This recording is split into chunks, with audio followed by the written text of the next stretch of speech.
así que... Hola, profe, buen día, ¿cómo está? Bueno, ahí les voy a compartir pantalla, voy a sacar la cámara, así no se me traba.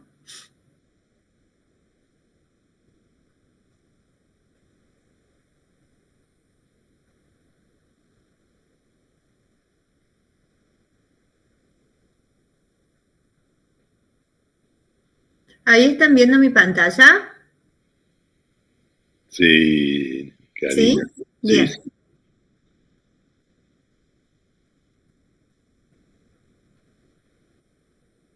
Bueno, con la profe Romy ya habían tenido una introducción de todo lo que es micología. Vamos a repasar algunos conceptos como para entrar en la parte de diagnóstico. Fíjense los distintos tipos de lesiones que podemos tener. Sabemos que pueden ser afectadas distintas partes del cuerpo y esto nos hace tener una clasificación de lo que son las micosis, ¿no? Según el tejido afectado o el órgano blanco. Fíjense, esta es una clasificación general. Lo tienen que tener bien en claro porque depende de la micosis que tengamos, va a ser la muestra que vamos a tomar para poder hacer el diagnóstico. Si estamos hablando de micosis superficiales o cutáneas, estamos hablando de infecciones de la capa córnea, como piel, pelos, uñas, ¿sí? Como la primera foto que estamos viendo. Si ya hablamos de micosis en las mucosas, pueden ser en la mucosa intestinal, en la mucosa vaginal, oral. Después tenemos las micosis subcutáneas, que son infecciones en la dermis profundas o epidermis, ¿sí? Un poquito ya más profundas, ya no hablamos solamente de la piel. Y después, por último, tenemos las micosis profundas, invasivas y sistémicas, que acá ya estamos hablando de que está afectado un órgano. Entonces, de acuerdo a esta clasificación, ustedes pueden darse cuenta que la muestra que vamos a tener para poder hacer el diagnóstico microbiológico va a ser distinta de acuerdo a la micosis de la que estemos hablando. Entonces, primero tenemos que identificar de qué micosis estamos hablando, frente a qué micosis estamos, así sabemos qué muestra va a ser la más representativa que podamos tomar. Acuérdense cuando veíamos el diagnóstico microbiológico, qué importante era la toma de muestra, ¿no? O sea, tener una buena muestra representativa. Como habían visto ya con la profe en la clase anterior, sabemos que los hongos son eucariotas y que están formados por una pared de ergosterol. Se clasifican en patógenos primarios, que son los hongos que no requieren de un factor predisponente en el hospedero para causar la enfermedad. O sea, no hace falta que estemos hablando de un paciente que tiene una patología crónica, sino que es un paciente que se estresó por rendir un examen y un dermatofito lo afectó y le causó una micosis. ¿Sí? Esos serían los patógenos primarios. Y después tenemos los hongos oportunistas, que estos sí requieren de factores predisponentes para poder infectar al huésped. Ahí ya estamos hablando de un huésped inmunosuprimido, inmunocomprometido, algún paciente neutropénico, ¿sí? Estos pacientes siempre van a estar más predispuestos a tener una infección por algún hongo oportunista. Por ejemplo, la cándida, el aspergillus, la malacesia, ¿sí? Son los que afectan a estos pacientes que están inmunocomprometidos, ¿sí? Que por algo tienen una patología de base que los predispone a tener este tipo de micosis. Bueno, volviendo a las micosis superficiales, ¿sí? Que eran la primera clasificación, son enfermedades producidas por hongos que afectan los tejidos queratinizados, como la capa córnea de la piel, el cabello, las uñas, así como también las mucosas. Los más importantes, o sea, los hongos más importantes que causan estas micosis superficiales son los dermatofitos y que causan las tiñas, ¿sí? La pitiriasis versicolor también es una de las... La pitiriasis son esas manchitas que ustedes se ven, ya vamos a ver una foto más adelante. Seguramente alguien ha tenido algún familiar, amigo, que le empezaron a salir como esas manchitas blanquitas, como que la piel no está pigmentada. Esa es la malacesia, ¿sí? Es la pitiriasis versicolor, que también es frecuente, y la escandidiasis. Estas tres son las más comunes dentro de las micosis superficiales. Como les decía, los causantes de estas micosis superficiales son principalmente los dermatofitos, ¿sí? Y dentro de los dermatofitos tenemos 3 géneros que son los más conocidos y son los principales causantes de estas micosis. Tenemos por un lado el trichofiton, ¿sí? Que parasita la piel, las uñas, el pelo, el microsporum, que parasita la piel lampiña y los pelos, y el epidermofito, que está constituido por una sola especie, que es el Flocosum, que puede afectar la piel y a veces las uñas. Pero a este epidermofito no lo vamos a encontrar en los pelos. ¿Sí? Estos 3 son los que más frecuentemente se aíslan de las micosis superficiales. El trichofiton, el microsporum y el epidermofito. ¿Sí? Estos son los dermatofitos, digamos, más comunes, los que se aíslan. También las podemos clasificar a estas micosis de acuerdo a la región corporal que esté involucrada. Por ejemplo, vamos a decir una tiña capitis cuando afecta el cuero cabelludo, una tiña barbae en la barba, el bigote, una tiña corporis para la piel, una tiña pedis cuando afecta los pies, una tiña unguiñum cuando afecta las uñas y una tiña cruris cuando es la parte de la región inguinal. ¿Sí? Entonces, que nos quede bien claro. Los dermatofitos son los principales causantes de las micosis superficiales. Los 3 géneros más frecuentemente aislados son el trichofito, el microsporum y el epidermofito. De acuerdo a la región corporal que afectan, se les va dando distintos nombres. ¿Estamos? ¿Me siguen, chicos? Sí, profe. ¿Sí? Bueno, cualquier cosa, si les queda alguna duda, me frenan y lo vamos hablando. Bueno, fíjense que también otra clasificación que tienen estos dermatofitos es según el hábitat natural, ¿sí? Tenemos los antropofólicos, que son los que afectan exclusivamente al hombre. O sea, no los vamos a aislar de, por ejemplo, de un perrito, si tenemos. Estos solamente son del hombre. Tenemos los zoofílicos, que afectan a los animales domésticos y también afectan a las personas, o sea, se pueden pasar tranquilamente del perrito o del gato, ¿sí? A un niño, si es la mascota. Y después tenemos los geofílicos, que son los que se encuentran en la tierra, o sea, que están en el ambiente. Esto es la clasificación de acuerdo al hábitat natural que tenga el dermatofito. Bueno, epidemiológicamente están distribuidos en todo el mundo, pero predominan principalmente en las zonas tropicales con climas cálidos y húmedos, ¿sí? O sea, son favorecidos por la humedad. No hay distinción de sexo, o sea, afectan tanto a hombres como mujeres, a todas las edades, y según la Organización Mundial de la Salud, la frecuencia global es del 5 al 10% de la población en general. ¿Qué nos predispone a tener una micosis de estas superficiales? Los malos hábitos higiénicos, el hacinamiento, el uso de zapatos cerrados, ¿sí? La ropa sintética, tratamiento con corticoides también afecta a las micosis. Las personas diabéticas, un traumatismo, ¿sí? La humedad de diferentes áreas del cuerpo por el que secado no es adecuado, por ahí las personas obesas en los pliegues suelen tener micosis porque, bueno, son lugares que están húmedos, a veces no se higienizan bien. Entonces, esos son lugares, esos pliegues suelen estar afectados por alguna micosis. Y después esto se puede contagiar por intercambio de toalla, ropa interior, ropa de cama, ¿sí? Todo eso afecta a que este hongo se pueda diseminar.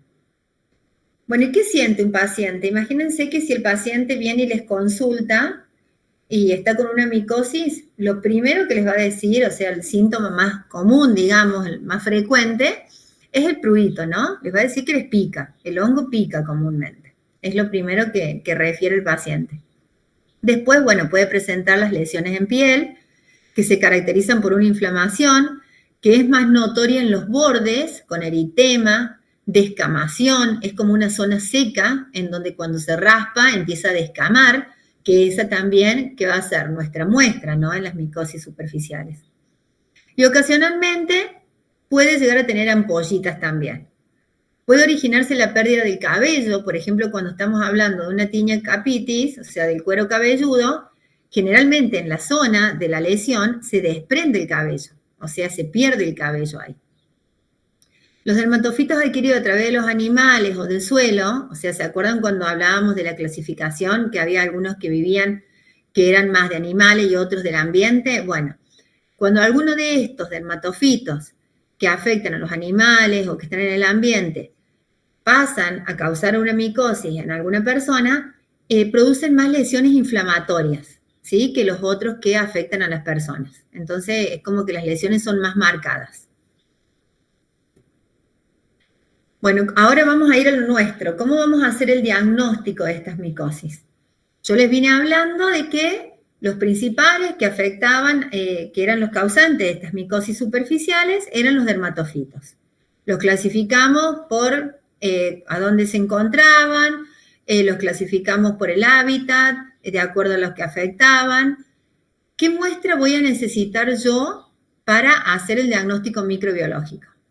Voy a tomar muestra de la lesión, ¿no? O sea, si yo veo, por ejemplo, la mancha en la piel despimentada, voy a tomar muestra de la piel. Si estoy viendo que la zona afectada es el cuero cabelludo, ¿qué les parece que puedo tomar ahí?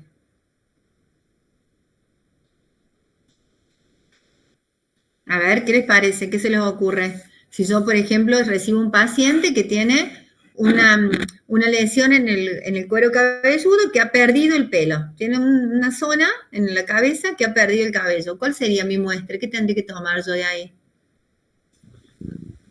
¿Puedo sacar una muestra de cabello de alrededor o una muestra del área que quedó desnuda? Sin Claro, cabello. perfecto. ¿Y se acuerdan que decíamos que afectaban los dermatofitos? Los pelos.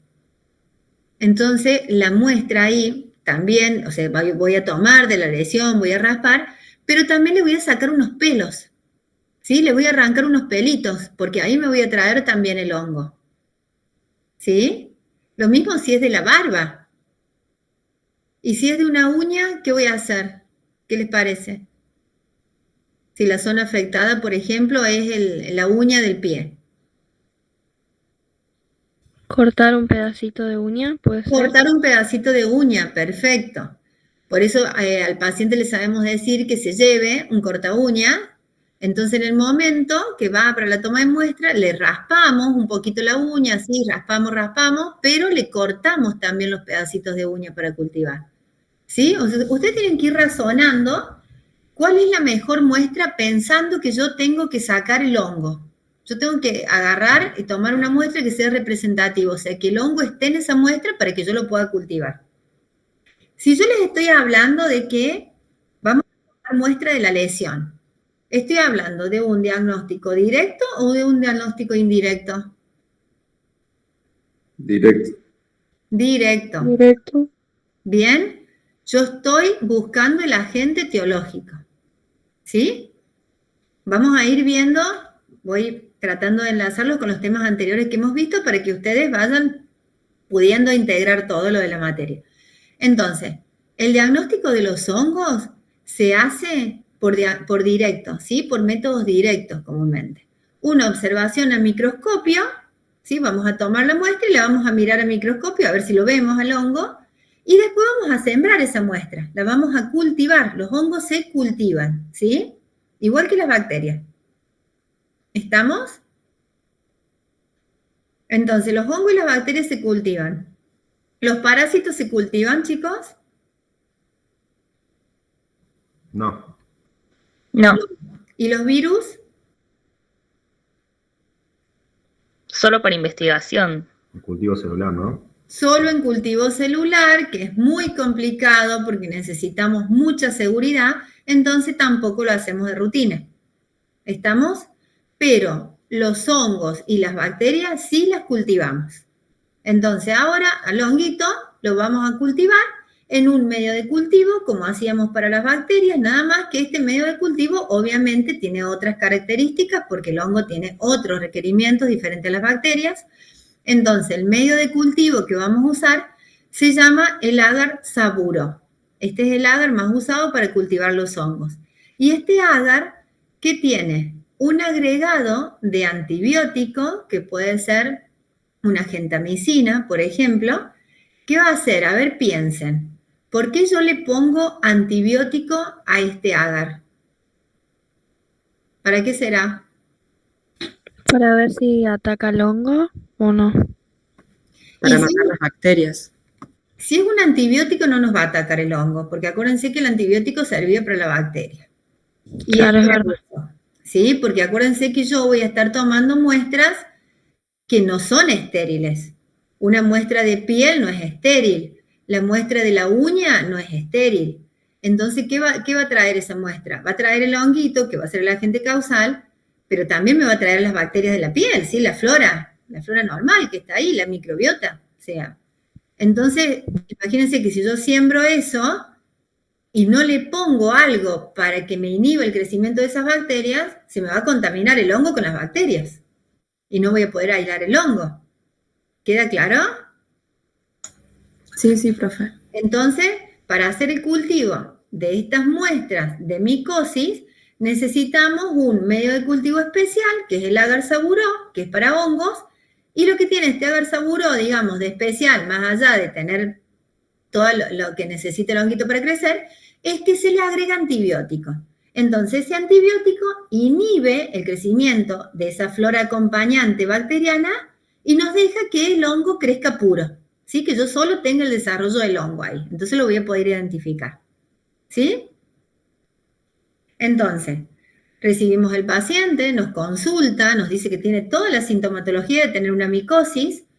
Vamos a identificar de qué micosis se trata para saber qué muestra va a ser la más representativa. Le voy a referir al paciente, ¿sí? Le voy a dar unas indicaciones al paciente para que la muestra sea una buena muestra. Le voy a decir que no tome ningún antimicótico, que se lave bien la zona. Por ejemplo, si la micosis es en la uña, le voy a decir que no se pinte las uñas, ¿sí? Que no se ponga lociones, que no se ponga crema. Si es en la zona de los pies, por ahí, que a veces la higiene no es buena, que se higienice, pero solamente con agua y algún jabón neutro. Y si es en las uñas, que se las cepille las uñas, ¿sí? Todas estas van a ser las indicaciones que le vamos a dar al paciente antes de tomar la muestra.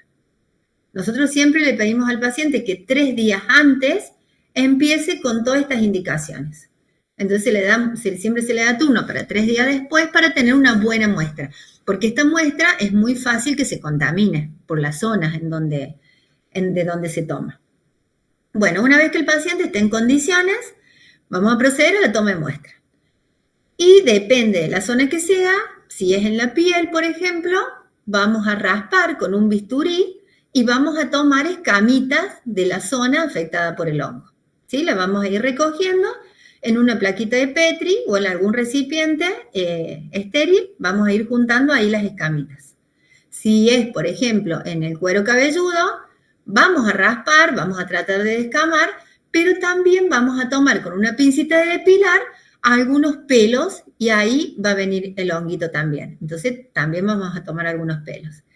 Si es una uña, como hablábamos, vamos a raspar alrededor de la uña, pero también vamos a cortar pedacitos de esa uña. Si es en la barba, vamos a raspar, vamos a tomar unos pelitos. ¿Sí? Esas son las muestras que yo voy a tener para el cultivo de este honguito y para hacer la observación directa.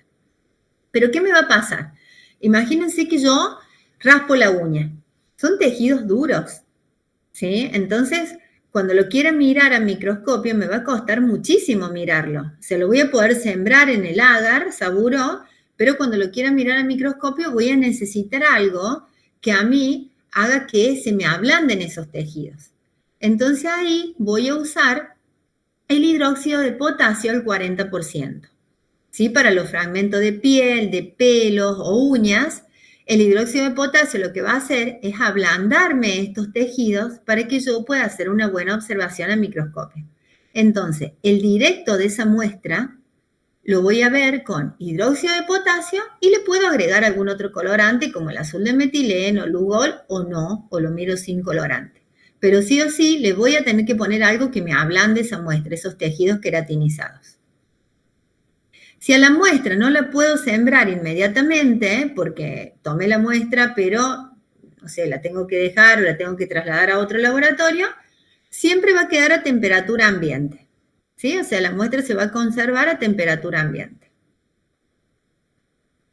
Bueno, fíjense que una vez que yo hago el examen directo, observo a ver si veo algún elemento compatible con hongo y después procedo a cultivar esa muestra. La siembro en agar saburo glucosado, en agar lactrimel, en agar dermatofitos. Esos son otros tipos de agar.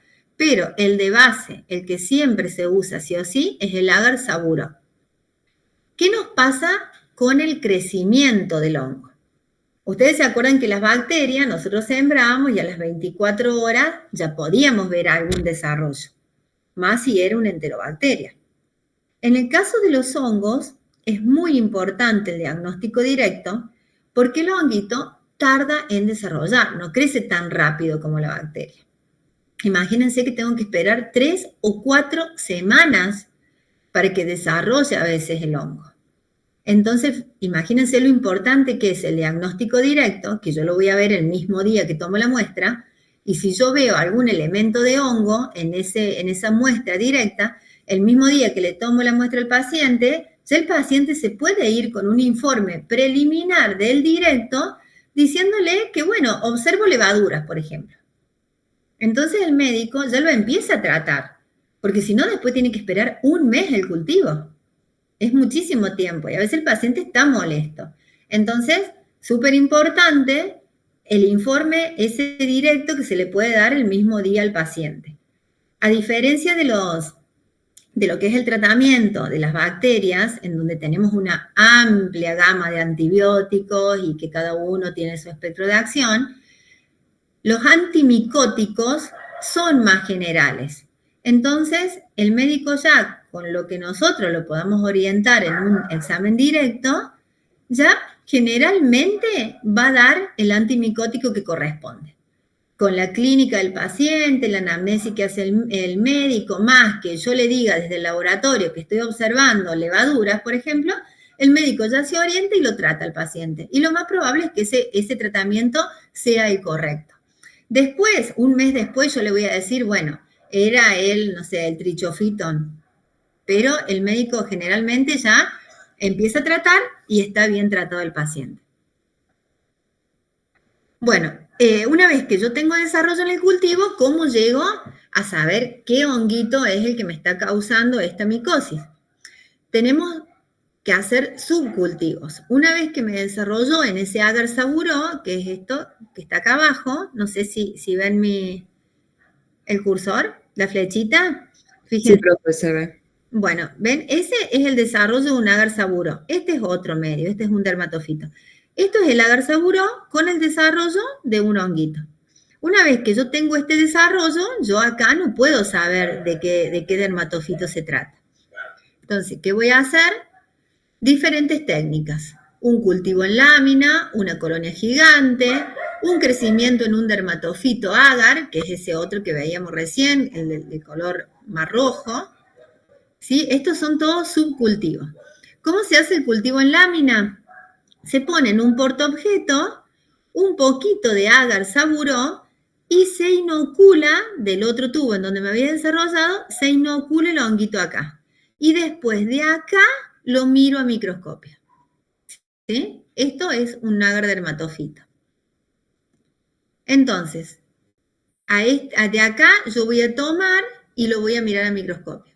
Fíjense que también hay otro tipo de técnicas que es poner el agar saburo y poner unos pelos, ¿sí?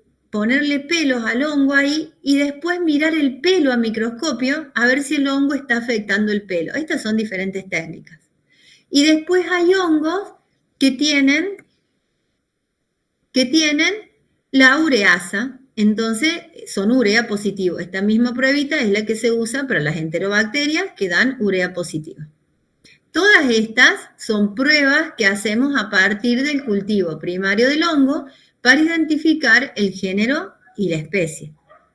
Fíjense que del cultivo en lámina, si yo tomo después y lo miro a microscopio, es esto lo que voy a ver. ¿Ven? Todas las formas del hongo, las conidias, las macroconidias. Y de acuerdo a esto, yo voy a ir identificando, porque cada género y especie tiene una forma característica de las microconidias, de las macroconidias, de las hifas. Entonces, por ejemplo, esto es muy característico del gipsio, muy característico. Si yo veo esto, yo ya sé que es este honguito. El Microsporus canis son más finas, son más largas, ¿sí? El rubrum es como que tiene espiculitas que salen todas a partir de la madre, digamos, van saliendo todas las espiculitas, las microconidias. El tonsurans es diferente, no salen directamente de esa hifa madre, sino que sale como una ramita y ahí salen las microconidias. Fíjense que este que estoy señalando acá es diferente a este que está acá al lado. Esto es muy técnico, muy de laboratorio, no es que ustedes lo tengan que saber, pero yo se los cuento cómo logramos hacer la identificación. Yo esto solamente lo puedo ver si yo tomo muestra de esta colonita que hice acá en el cultivo en lámina. Si yo tomo muestra de esto de acá, no lo veo tan claro. Por eso sí o sí tengo que hacer el cultivo en lámina para que el hongo me desarrolle de esta forma y yo poder identificarlo de acuerdo a las características que tienen las macro y las microconidias. ¿Se entiende?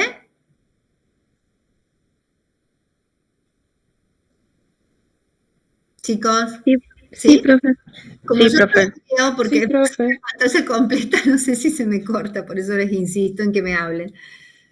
Bueno, estamos entonces. Así llegamos a la identificación. Fíjense qué distintas que son las formas. O sea, cuando desarrolla, qué distintas que son las formas de las macro y las microconidias.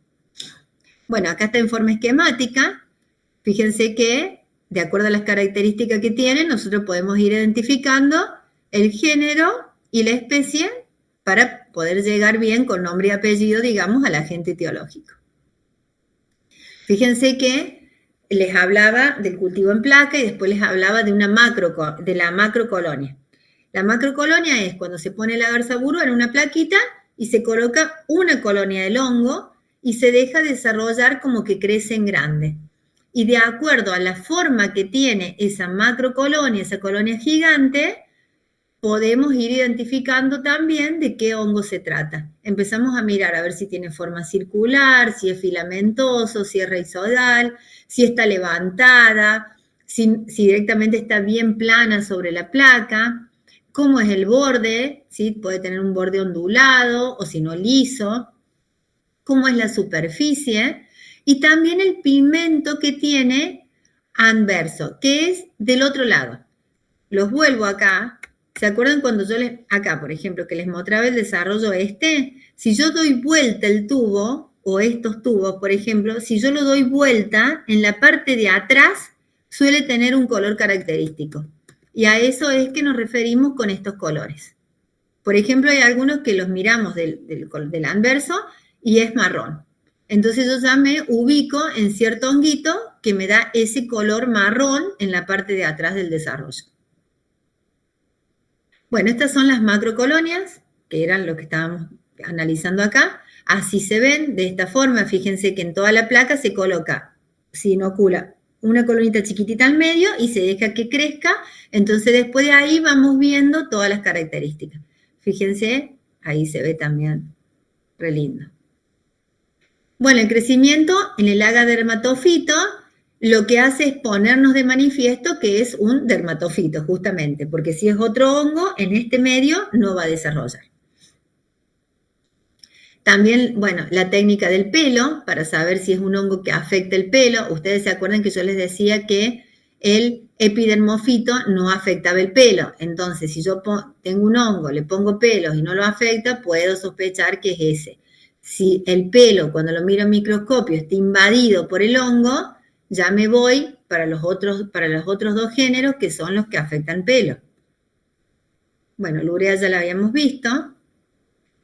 Y ahora vamos a la pitiriasis versicolor. La pitiriasis versicolor, es lo que les decía, es frecuente, seguramente han visto a alguien o pueden haber tenido este tipo de lesiones, ¿sí? Que se manifiesta, no necesitamos un paciente con un inmunocompromiso severo, sino que a veces el uso de un antibiótico prolongado, el uso de corticoides, un estrés prolongado, puede predisponernos a tener una micosis por este honguito, que es Malassezia furfur. La micosis se llama pitiriasis versicolor. Nosotros cuando vemos este tipo de lesiones son muy características, le decimos al paciente que le vamos a tomar la muestra y que nos espere 15 a 20 minutitos y cargamos un directo. Esto directamente lo puedo cargar porque no tengo que ablandar ningún tejido, entonces lo cargo directamente con algún colorante, como puede ser el azul de metileno, y lo miro a microscopio. Y cuando miro a microscopio, aunque esto así que se ve, es tal cual, chicos, así se ve. Es muy clásico. Muchos le llaman a la pitiriasis versicolor albóndigas con espaguetis, porque parecen albondiguitas y estos serían los espaguetis, entonces ese nombre no se te olvida más desde que lo estudias. Y así lo vemos de lindo. Entonces, fíjense que el paciente yo le digo que me espere, miro esto a microscopio y el paciente ya se va con el diagnóstico. ¿Sí? No hace falta que me espere un mes el cultivo. Esto es diagnóstico, se ve así y es una malacesia furfur, es una pitiriasis. También se puede ver de alguna biopsia, pero esto es una descamación de piel, se ve de esa forma. Se ve muy lindo, es muy frecuente y la toma de muestra es raspando la piel, tomando escamitas o algo que a mí también me funciona mucho a veces. Si bien nosotros a este paciente, ¿qué indicaciones le habremos dado a este paciente 3 días antes? La higiene. La higiene, ¿qué más? No tomar ni colocarse ningún medicamento micótico, creo que se decía. ¿Sí? ¿Y qué más? Súper importante. Que no se rasque. Bueno, puede ser, pero por ahí no lo vamos a poder evitar porque la verdad que las micosis pican mucho y se rasca. ¿Qué más les puede pasar? ¿Qué más les podemos decir? Súper importante porque si no, no voy a poder tomar la muestra. Que no se coloque cremas, ¿sí? Que no se vaya a colocar crema, porque si me humecta la piel y se coloca crema, imagínense que yo después por más que raspo y raspo y raspo, no me va a descamar, ¿sí? Y yo necesito que me descame, porque yo para ver esto de acá, yo necesito raspar acá y que descame esa piel. Entonces, cuando son las lesiones en piel, si bien todas las indicaciones son súper importantes, yo creo que la más importante justamente es que no se vaya a colocar cremas ni lociones, porque cuando el paciente se coloca crema, por más que querramos descamar, vamos a terminar lastimando y no vamos a obtener escamas porque está muy humectada esa piel. En esos pacientes, a veces que no es que se coloquen crema, sino que hay pacientes que tienen la piel más grasosa, una de las técnicas que se usa, que da muy buen resultado, es pegarle una cinta, ¿vieron la cinta transparente? La cinta Scorch, que se le llama también. Pegarle esa cinta sobre las lesiones, levantar la cinta y pegarla sobre un porta con una gotita del colorante. Entonces queda el portaobjeto con la cinta arriba. Y así la vamos a ver. Entonces, esa pegatina que tiene la cinta me arrastra mayor cantidad de muestra que yo no estoy pudiendo sacar por descamación. Esa sería una técnica en donde podemos obtener una mejor muestra cuando no logramos descamar, nosotros tomar escamitas del paciente. ¿Se entiende cómo se puede tomar? ¿Me entendieron? Sí, profe. ¿Sí? Bueno, esa también es una forma de tomar muestra de piel, pegando una cinta Scorch sobre la zona afectada por el hongo y después a la cinta la colocamos sobre el porte y lo miramos a microscopio. Esta es una que tomé hace poquito. Esta es una foto real, porque siempre me gusta. Esta es una foto de un libro, pero esta es una foto real del laboratorio. Fíjense, ¿alcanzan a distinguir todas las pelotitas que hay? Ay, se me fue. ¿Alcanzan a distinguir todas las pelotitas esas? Las albondiguitas, digamos.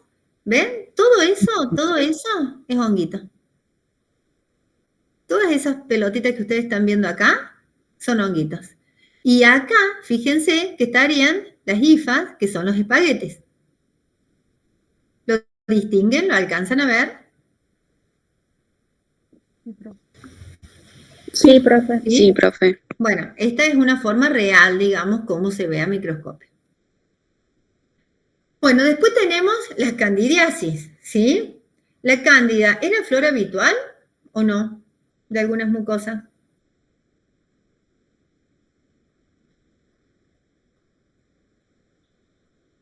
¿Qué les parece?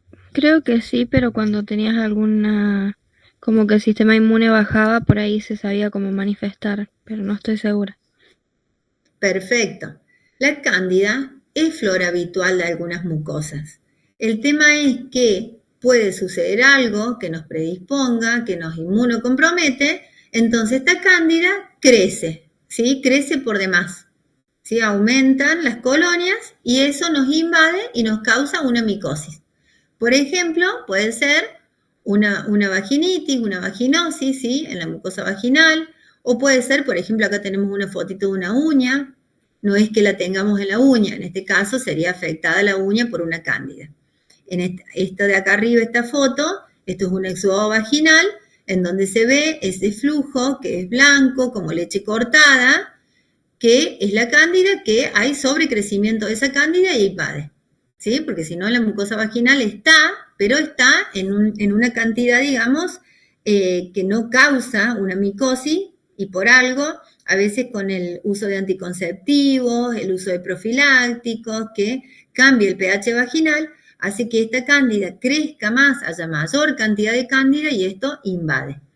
Cuando tomamos un exudado vaginal o tomamos una muestra de algún lugar afectado, como les decía también, en las personas obesas, en los pliegues, se suele encontrar cándida. Cuando lo miramos a microscopio vamos a ver esto, levaduras, ¿sí? La cándida es una levadura.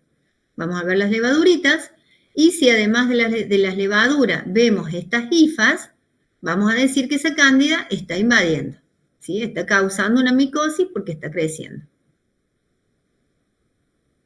La cándida, acuérdense que tiene diferentes especies, ¿sí? La más común, la más conocida es la cándida albicans, ¿sí? Que es sensible a la mayoría de los antimicóticos, pero tenemos otros tipos de cándidas que los tenemos que identificar. ¿Por qué es importante que identifiquemos qué tipo de cándida es? Porque la sensibilidad a los antimicóticos es distinta, ¿sí? O sea, la cándida albicans me quedo tranquila, se trata con fluconazol. Por ejemplo, si tiene una vaginitis por una cándida albicans, le van a dar unos óvulos y la mayoría de los óvulos está preparada con fluconazol. Pero ¿qué pasa si yo tengo una cándida tropicalis, por ejemplo, que es resistente al fluconazol? Voy a tener falla de tratamiento. Entonces, por eso es súper importante identificar cuál es la especie de cándida para el tratamiento. Uno de los métodos para identificar estas especies de cándida es un cronagar, que es un cron especial que tiene distintos indicadores de color que nosotros sembramos ahí, la colonia de cándida, y de acuerdo a la especie me va dando distintos colores.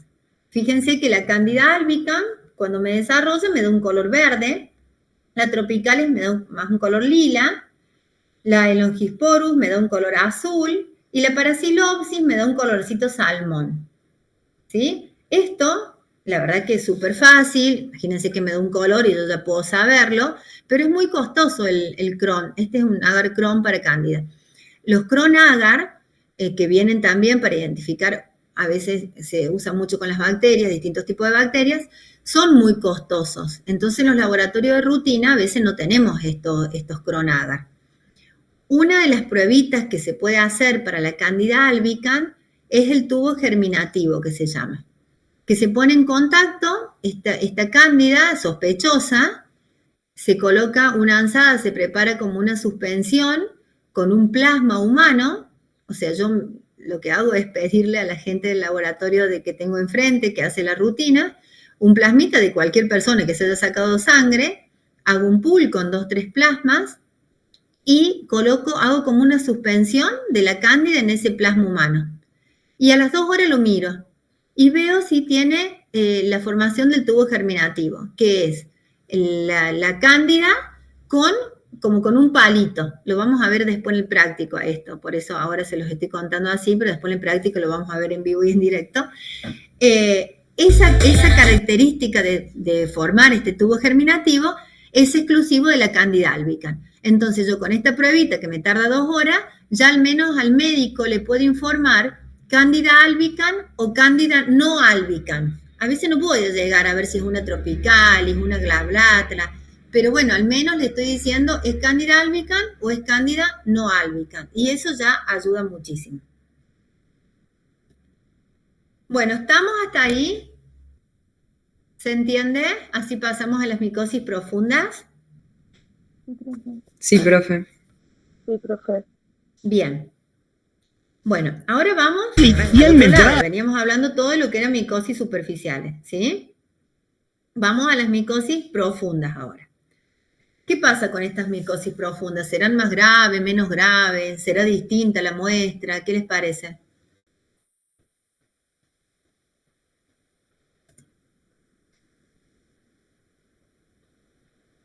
¿Va a ser la misma muestra que la de recién?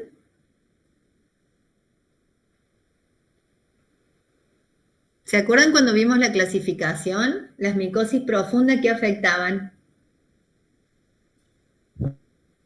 Estamos aprendiendo el tema, chicos, así que no tengan miedo de decir lo que les parezca, porque es para que participen. Afectan los tejidos y los órganos, por lo tanto no se van a tomar las mismas muestras. Claro, exactamente. Las micosis profundas, estamos hablando de que están afectados órganos o tejidos más profundos. Entonces ya imagínense que yo no voy a estar tomando escamitas o raspando. Acá el raspado no me sirve para nada.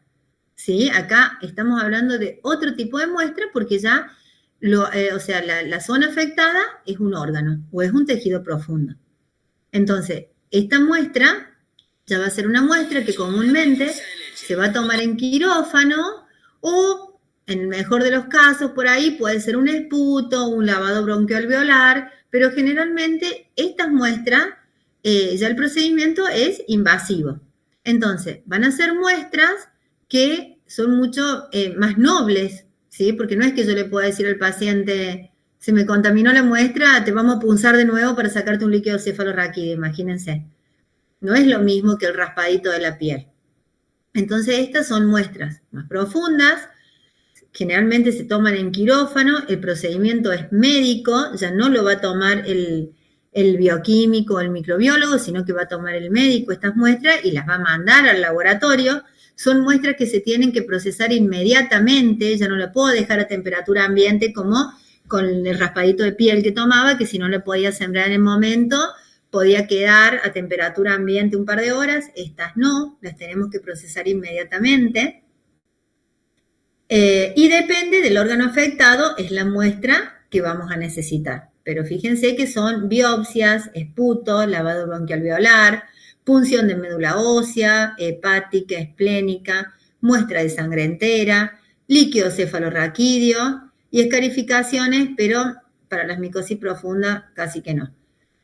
¿De qué va a depender la muestra? De la clínica del paciente.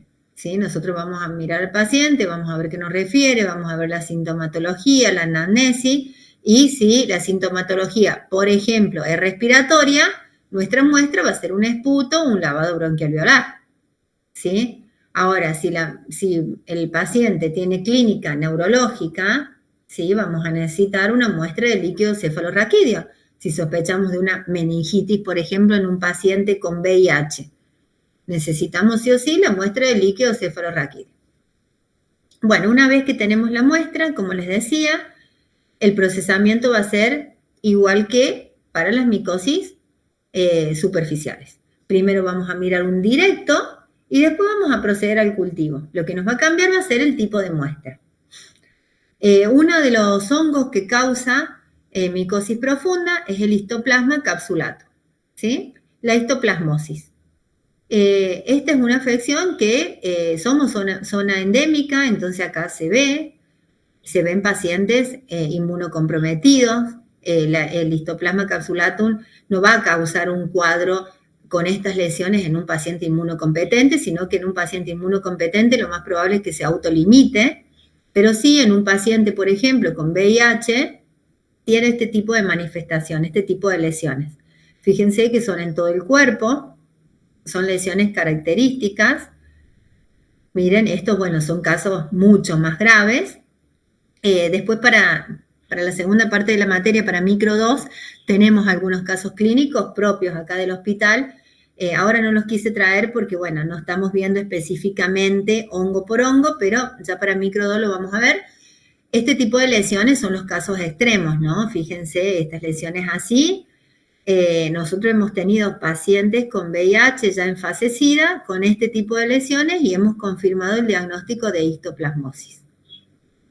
¿Cómo lo voy a ver? ¿Cómo la voy a ver a la histoplasmosis? Si hago un directo, puedo llegar a ver este tipo de formaciones y también se va a hacer el cultivo en el agar Saburo, ¿sí? El mismo agar que usábamos para cultivar los hongos superficiales, los dermatofitos. Otro hongo que causa micosis profunda es el coccidioides. Acá yo no he visto ningún caso de hace 20 años que estoy en el hospital, no hay muchos casos en Argentina, es más de las zonas tropicales, en Brasil hay casos. Bueno, como les digo, yo por ahí les pongo fotos de casos extremos, como para que a ustedes les quede, les impacte la imagen, no es que todas las coccidiomicosis terminen así, pero bueno, es un hongo también que causa estas micosis profundas. Generalmente estas micosis profundas, oportunistas, se dan en pacientes inmunocomprometidos, o sea, estamos hablando de un inmunocompromiso severo, no es el que se estresó por un examen, no, es el paciente que tiene un linfoma, que tiene leucemia, un paciente trasplantado, un paciente que usa corticoides prolongado, ¿sí? Un paciente ya en fase SIDA. Las vías de inhalación puede ser inhalatoria, la mayoría son inhalatorias, o sea, se respira, se inhala en la forma de entrada del hongo y causa todo el cuadro clínico. En los diagnósticos directos lo podemos ver por coloraciones, como en las fotitos de abajo, por ejemplo esto es una coloración con azul de metileno. También la microscopía electrónica es muy buena, pero bueno, no todos contamos con un microscopio electrónico, entonces lo más común que se hace en laboratorio es esto, son las coloraciones, y vamos viendo, de acuerdo a la morfología, lo que estamos viendo, como les decía, el hongo, nos basamos mucho en el diagnóstico directo y con las coloraciones y la morfología del hongo para llegar al diagnóstico de género y especie, más allá de que hagamos el cultivo también. Fíjense, esto también, eso es un hongo, ¿sí? Con una coloración especial. Esto es una levadura. Son todo, o sea, el diagnóstico la mayoría se hace por coloraciones en hongo, más allá de que después hagamos el cultivo y confirmemos, pero tiene mucho que ver el diagnóstico directo. Estos hongos tienen dimorfismo. ¿Se acuerdan que con la profe Romy vieron el dimorfismo que había en algunos hongos? ¿Y cómo lo podíamos poner de manifiesto? ¿Alguien se acuerda? ¿Cómo poníamos de manifiesto esta característica de estos hongos?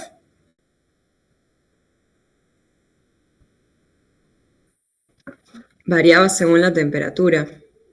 Claro, entonces si yo quiero poner de manifiesto, quiero saber si un hongo es dimórfico o no, ¿cómo puedo hacer?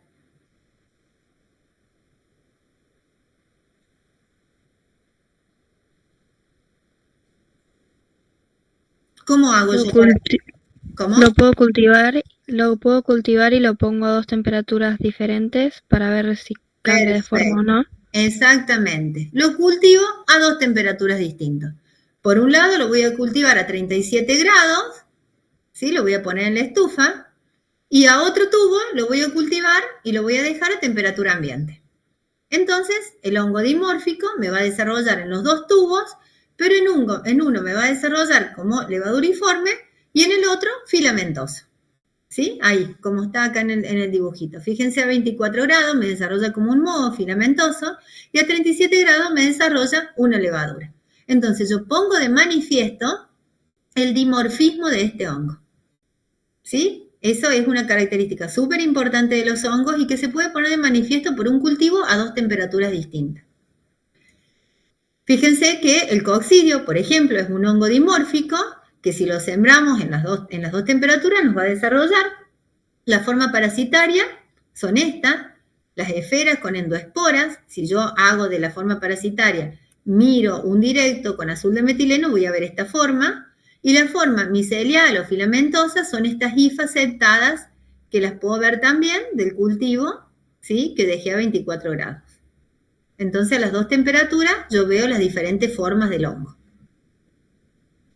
Bueno, estas son más fotitos para que ustedes vean qué diferentes que son las formas y por eso yo puedo llegar a saber qué agente etiológico es, porque me voy tomando, digamos, todas estas imágenes, toda la morfología y me lleva a saber cuál es el género y la especie. Estas son otras. Y también, aparte del cultivo, del diagnóstico directo, tenemos otras pruebitas para hacer diagnóstico, que son pruebas inmunológicas por inmunodifusión. Pero acá, ¿qué vamos a buscar? Acá vamos a buscar si el paciente tiene anticuerpos para el histoplasma, por ejemplo. Entonces, pensemos, ¿esto será un método directo o indirecto? Indirecto. Indirecto, perfecto. Hasta recién yo les venía hablando de que todo el diagnóstico de los hongos era por método directo, porque estamos hablando siempre de coloraciones, observaciones en fresco y cultivo. ¿Estamos? Todo eso era directo. Buscaba el hongo o alguna parte del hongo. Ahora les estoy hablando de otra cosa. Les estoy hablando de una prueba inmunológica. Estoy buscando anticuerpos para cierto hongo. En este caso, para histoplasmosis. Yo lo que voy a hacer, le voy a sacar sangre al paciente y voy a ver si en el suero del paciente hay anticuerpos para histoplasma. ¿Estamos hasta ahí? ¿Me siguen? Sí, profe. Entonces, ¿cómo voy a hacer la pruebita esta de inmunodifusión? Fíjense, síganme con la flechita. Acá, arriba y abajo, ahí y acá, yo voy a poner un antígeno de histoplasmina. ¿Sí? En un pocillito voy a poner un antígeno, o sea, voy a poner una partecita del hongo. ¿Sí? Es un antígeno esto del histoplasma. Acá arriba y acá abajo. Acá los costados, ¿sí? Estos dos de acá y estos dos de acá, lo que voy a hacer es poner un suero que sé que no tiene anticuerpos, es mi control negativo. Es el suero de una persona que yo ya lo tengo como control negativo, que sé que no tiene anticuerpos para histoplasmina. Y acá en el medio de todos estos, voy a poner el suero del paciente, el que yo no sé si tiene anticuerpos o no. Entonces, ¿qué va a pasar? Esto está sobre una base de un papel que va a difundir. Entonces, cuando yo pongo los pocillitos, todo esto empieza a correr, ¿no? Entonces, fíjense, el suero del paciente va a empezar a difundir para acá, para acá, para acá, para todos lados. Este va a empezar a difundir. Entonces, si se me junta el antígeno y el suero del paciente, supongamos que es positivo y tiene anticuerpo. Cuando se me junta el anticuerpo del paciente con el antígeno que yo coloqué, ¿qué me va a pasar? Se va a formar el complejo antígeno-anticuerpo y me va a precipitar y se me va a formar esta línea. ¿Sí? ¿Lo entienden? ¿Se entiende, chicos? Sí. Sí, profe. Entonces, si yo veo estas líneas, ¿qué quiere decir? ¿Que es positivo o negativo?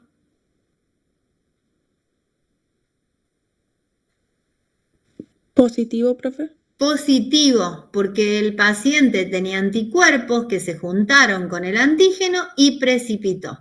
Si veo la línea, es positivo.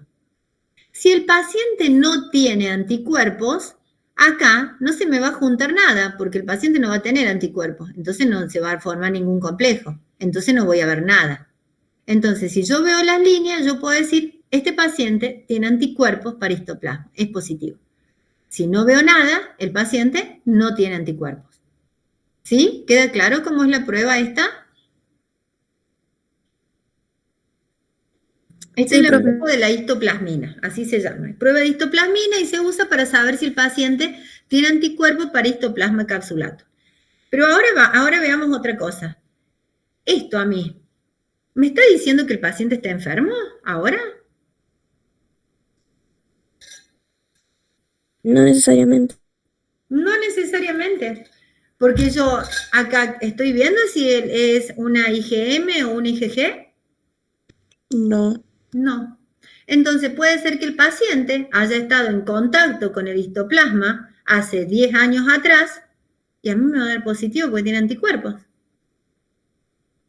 Entonces, ¿me sirve para un diagnóstico esto?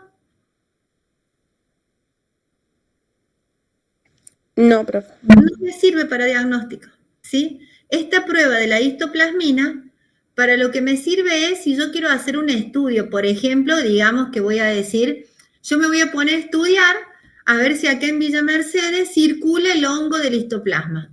Entonces le hago, no sé, a 300 personas en Villa Mercedes esta prueba de histoplasmina. Y de los 300, 250 tienen anticuerpos. Entonces digo, ojo, fíjense que acá si 250 en mi estudio de 300 tienen anticuerpos, quiere decir que hay una gran circulación del hongo porque la mayoría de las personas tienen anticuerpos. Me sirven para estudios epidemiológicos, nada más. ¿Sí? Pero no me sirve para decir que el paciente está enfermo. ¿Estamos? Que les quede claro eso. Sí, profe. ¿Sí? Bárbaro. Otra forma, otra prueba que se hace para el histoplasma también, es la prueba de la histoplasmina, ¿sí? Que es un filtrado que se coloca, es como similar, digamos, entre comillas, a la reacción que se hace para tuberculosis, la MANTU. Bueno, esta es igual. Se hace una intradermoreacción, se coloca histoplasmina y se ve a ver cómo reacciona. Fíjense que acá, así se lee. Es lo mismo que la PPD que se hace para tuberculosis. Bueno, esto se hace con histoplasmina para el histoplasma capsulatum. Estamos en la misma situación que recién. Es para saber si el paciente tiene anticuerpo para el histoplasma, pero no nos va a decir que el paciente está enfermo. Bueno, ¿cómo podemos hacer diagnóstico del hongo aparte del cultivo y del método directo y esta histoplasmina y todo eso?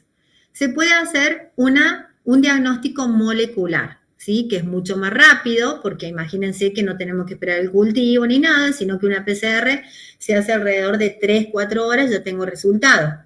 Entonces se puede hacer por sonda, para histoplasma capsulatum, por electroforesis, por polimorfismo, secuenciación de ADN, todo muy bonito, muy rápido lo de biología molecular, pero no disponemos de estos métodos en todos los laboratorios. ¿Sí? Tiene que ser un laboratorio de referencia. Acá en el hospital de Villa Mercedes, en donde yo trabajo, tenemos el área de molecular y en este momento sí estamos haciendo histoplasma y neumocitis girovesi, que es buenísimo poder tener diagnóstico molecular de esos hongos. Pero somos el único en la provincia, por ejemplo. Entonces, generalmente, cuando ustedes comiencen a trabajar, no van a tener acceso quizás a estos métodos de biología molecular. Sí, a un diagnóstico directo, a un cultivo, y en el mejor de los casos, ante un paciente grave, se puede derivar la muestra para hacer un diagnóstico molecular en algún centro de referencia. Bueno, para coccidioides, también las muestras son muestras profundas, se hace un examen microscópico directo por coloración.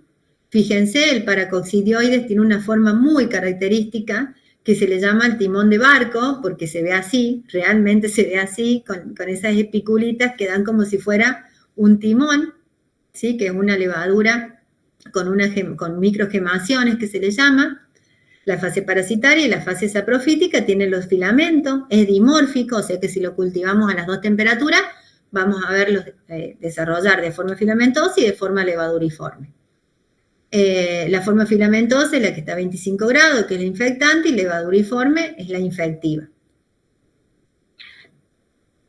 También tenemos muy importante, súper importante este hongo, es el criptococo, ¿sí? El criptococo neoforma. Este hongo es marcador de fase SIDA en los pacientes con VIH. O sea, cuando un paciente con HIV tiene una meningitis por este hongo, ya podemos decir que está en fase SIDA. Este hongo no va a causar una meningitis en un paciente inmunocompetente, ¿sí? Nosotros a veces hacemos el diagnóstico de una meningitis por criptococo y inmediatamente le pedimos serología al paciente porque el paciente no sabía que tenía VIH y a raíz de que tiene una meningitis por un criptococo se le hace el test de VIH y le da positivo. ¿Sí? O sea, no causa, si bien el hongo tiene como órgano blanco y tiene afinidad por el sistema nervioso central, en un paciente inmunocompetente no llega a desarrollar una meningitis, ¿sí? Sí, en el paciente con VIH, es marcador de SIDA. Este hongo, como les decía, causa meningitis, causa tanta presión que al paciente se lo punza en una primera instancia para hacer el diagnóstico. Ustedes se acuerdan cuando vimos, bueno, todavía no hemos visto la parte de meningitis, pero es distinto a una meningitis bacteriana. Las características de ese líquido cefalorraquídeo son distintas. Y este hongo, la característica que tiene es la presión con la que sale ese líquido cefalorraquídeo. Y a veces hay que seguir punzando al paciente y seguir drenando ese líquido cefalorraquídeo porque el paciente no lo soporta. Hay una técnica muy rápida, que es directo por coloración, que es mirar en ese líquido cefalorraquídeo, cargar una gotita de líquido cefalorraquídeo con tinta china. Esto acuérdenselo, chicos, porque es súper importante hacer la técnica de la tinta china en un líquido cefalorraquídeo para buscar criptococo. Se pone una gotita de líquido cefalorraquídeo con una gotita de tinta china y se mira en microscopio. Y vemos esto, tal cual, así como se ven las fotos. Se ve la levadurita con un gran halo alrededor, que es la cápsula, la cual no penetra la tinta china y por eso la vemos blanca. ¿Sí? Fíjense que no es una levadura común, es una levadura que tiene una gran cápsula. Entonces, así se ve y esto es diagnóstico. Cuando nosotros recibimos un paciente con una meningitis, sabemos que es un paciente HIV, inmediatamente se le hace la tinta china para ver si tiene el cripto. Y de ver esto ya se lo trata, porque es diagnóstico. ¿Sí? Así que recuerden, la técnica de la tinta china es para diagnosticar criptococo en líquido cefalorraquídeo. También se puede cultivar, así se ven las coloraciones, fíjense que es una levadura con un gran halo blanco porque no penetra la cápsula, los colorantes ni la tinta china. Fíjense acá con giemsa, ¿ven? Acá puede ser que tenga una gemación, pero siempre se ve la cápsula. De esta forma desarrolla, solamente desarrolla como fase levaduriforme, no tiene fase filamentosa, entonces siempre lo vamos a ver desarrollar como una levadura, el criptococo, y una de las pruebas que tiene el criptococo, que la da muy rápida, es urea positiva. O sea, una vez que tenemos el cultivo, que desarrolla bastante rápido, en 3-4 días ya tenemos el cultivo en agar-seguro, le hacemos una prueba de urea, nos da positivo también. Bueno, neumocitis girovesi, ¿sí? Este afecta principalmente su órgano blanco, es pulmones, la parte respiratoria.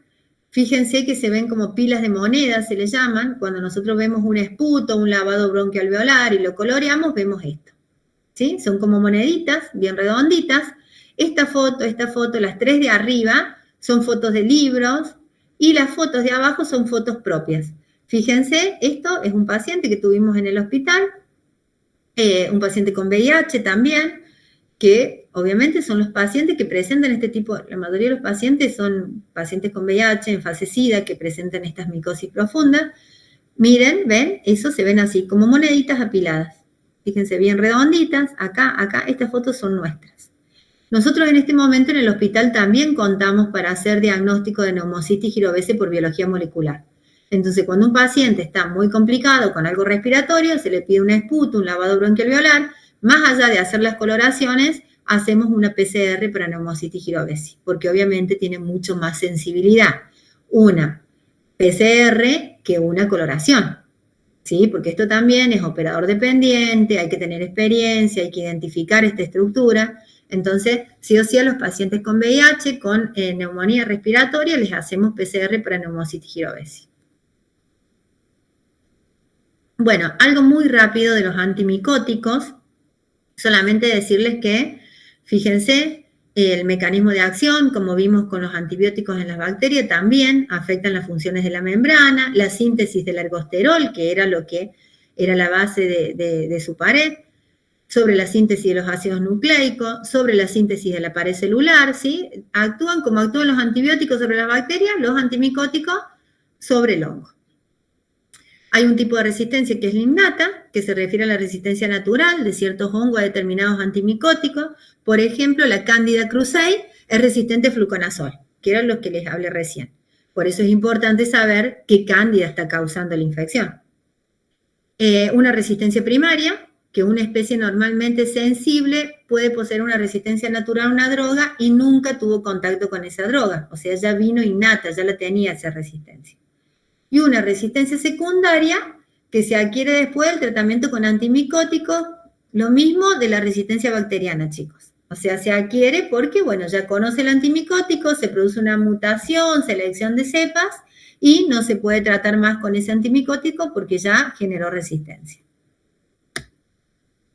Los mecanismos de resistencia, fíjense, similares a los de la bacteria. Permeabilidad disminuida, bomba de flujo, inactivación enzimática, modificación del sitio blanco y alteración de una vía metabólica. ¿Sí? Modificación del sitio blanco, sobreproducción de una enzima blanco, mutaciones en el gen que codifica para alguna enzima para que sintetice esa proteína en donde se unía, que cambia la forma o es defectuosa, entonces no se puede unir más ahí el antimicótico. La sensibilidad antifúngica no se realiza de rutina. Con que yo les dé el informe a ustedes, médicos, desarrollo de Candida albicans, desarrollo de Candida krusei, desarrollo de epidermofito, desarrollo de, se observa neumocitis girovesi, con el nombre del hongo, ustedes ya saben con qué tienen que tratar basándose en la resistencia intrínseca natural. Entonces, no se hace la sensibilidad de rutina a los hongos como si hacemos en las bacterias. Pero si ustedes tienen una paciente con una candidiasis vaginal, que ya le dieron tratamiento con óvulo, le dieron tratamiento oral y la paciente tiene falla de tratamiento, sigue con la cándida, entonces en ese caso ustedes sí me van a decir, bueno, mira, he tenido falla de tratamiento, por favor, haceme la sensibilidad para esta paciente, y en esos casos se hace, ¿sí? Pero si no, no se hace de rutina la sensibilidad como hacemos para las bacterias. Bueno, prevención y control de la resistencia a los antifúngicos, tratamiento con el antifúngico apropiado, uso racional, no usar por usar. A veces ahora se usa mucho y lamentablemente hay mucha publicidad de que con los óvulos vaginales he visto, que ahora, no sé, hay una molestia, una irritación y va la paciente y se compra el óvulo en la farmacia y lo coloca. Está haciendo, o sea, está usando un antimicótico sin saber, sin diagnóstico. Bueno, eso también puede generar resistencia. Dosis apropiadas para evitar, o sea, digamos, usar de menos, que no es en cantidades subóptimas, que lo único que generan es resistencia. Uso de combinaciones, estudio de vigilancia y disminuir el uso de los biocidas, fungicidas a campo con base en azoles. Lo mismo que hablábamos, ¿no? Que la resistencia tanto a los antibióticos como a los antimicóticos no solamente es en el uso medicinal, sino que también es en el ambiente, en el uso ambiental. O sea, en las fumigaciones, en todo eso también se usan antimicóticos, se usan antibióticos, y eso genera una resistencia a nivel ambiente que después impacta en la salud humana, ¿sí? Porque somos una sola salud, como es la OMS ahora, que nos habla siempre de una sola salud. El uso humano, el uso veterinario y el uso ambiental. Todos tenemos que hacer ese cuidado para poder llegar a un buen puerto. Bueno, esto es en general, digamos, la parte de micosis, del diagnóstico de micosis superficiales y micosis profundas. ¿Tienen alguna duda? Chicos, ¿alguna duda de lo que vimos hasta ahora? No, profe, por ahora no. Ahora solamente de este otro PowerPoint les quería mostrar 2 o 3 diapos. Necesito que volvamos a la parte de dermatofitos de superficie, la primera que vimos, solamente para mostrarles algunas fotos más. Bueno, como hablábamos acá, acuérdense que las micosis superficiales son causadas en un 90% por dermatofito, de los cuales los 3 géneros más comunes son Microsporum, Trichophyton y Epidermophyton. La clasificación esta ya la vimos. De acuerdo al área que afectan, tienen diferentes nombres. Y fíjense, por ejemplo, esto le quería mostrar, que recién se los dije, pero no vimos fotito. Una tinea capitis ¿sí? Que es la infección del pelo y el cuero cabelludo, se caracteriza por lesiones eritomatosas, escamosas, alopésicas, se cae el pelo en la zona, y a veces con erupciones ulcerosas profundas. Cuando hay lesiones ulcerosas profundas, hay una lesión como esta, que tiene un nombre, se llama querión de Celso, ¿sí? Que es causada generalmente por un trichofiton o un microsporum. ¿Ven? Se cae el pelo en la zona afectada por el hongo. Entonces, ¿qué vamos a hacer? Vamos a raspar de ahí, vamos a tomar muestra, y en este caso, si tiene pelito, vamos a arrancar algunos pelos también para poder cultivar. Fíjense, esto es una tiña de la barba. Miren cómo tiene ahí. Ahí va a ser muy difícil que nosotros podamos tomar escamas de este paciente. Entonces acá lo más probable es que con una pincita de depilar tengamos que arrancar, ¿sí? A veces aparecen fístulas que son como ampollitas, ¿sí? Fíjense que ahí tiene como... Ay, se me fue. No sé qué hice. A ver, espérenme que no sé qué hice. ¿Ahí se ve bien? Sí, profe. Sí, bueno, fíjense que a veces aparecen también como ampollitas. En este caso, la muestra que nos va a quedar tomar, como les decía, va a ser con una pincita de depilar, arrancar algunos pelitos de esto. La tiña corporis, ¿sí? Son esas manchas en piel. Fíjense que nada que ver esto con la fotito que yo les mostré de la malacesia furfur. ¿Se acuerdan de la pitiriasis versicolor? ¿Vieron qué distinto? La otra era como que la piel estaba más clarita, despigmentada, nada que ver con este tipo de lesiones. Esta lesión es más escamosa, tiene eritema, fíjense que tiene los bordes bien delimitados, con una área central que es más escamosa y los bordes más rojos. Bueno, esto por raspado, ¿sí? Juntar las escamitas de ahí, que el paciente no se coloque crema, lociones, nada de eso, y raspamos y tomamos escamitas de ahí. Esto en la tiña cruris, ¿sí? Es la parte de la zona de ingle, suprapúbica, en la parte de los pliegues. A veces son bilaterales, o sea, de los dos lados. También hay que raspar ahí de esas lesiones y tratar de conseguir escamas para poder mirar directos y poder sembrar. Una tiña pedis, se afectan las plantas de los pies, el dorso, los bordes laterales, puede ser. A veces interdigitales. Son plaquitas escamosas que tienen aspecto como de vesículas, como si fueran ampollitas que se secaron, tienen mal olor. También hay que raspar, hay que conseguir escamas para poder mirar al microscopio y sembrar. Esto es una uña, ¿sí? Fíjense, en esta segunda foto ya es un caso mucho más complicado, pero esto es súper característico. A veces el dedo chiquito generalmente está así y dicen, lo vengo heredando, mi tía, mi abuela, mi mamá tiene la uña así y es un hongo, no es otra cosa que un honguito. ¿Sí? Se engrosa la uña, toma un color más amarillo, es quebradiza, se deforma totalmente, ya no tiene forma de uña, sino que pierde la forma, se separa del lecho ungal, se vuelve rugosa.